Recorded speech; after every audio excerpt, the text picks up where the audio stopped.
ఓం శ్రీకృష్ణపరబ్రహ్మణే నమః.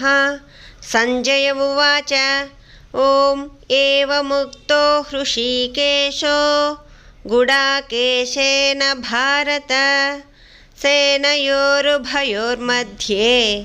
స్థాపయిత్వా రథోత్తమం.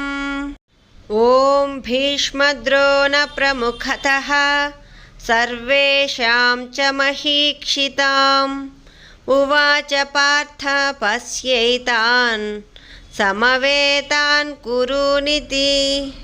ఈ శ్లోకాల యొక్క భావము. సంజయుడు ధృతరాష్ట్రుడితో పలికెను.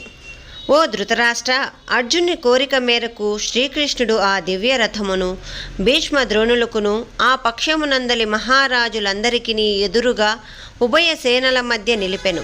పిదప అతడు అర్జునునితో, పార్థ, ఇక్కడ సమావేశమైన ఈ కౌరవ వీరులందరినీ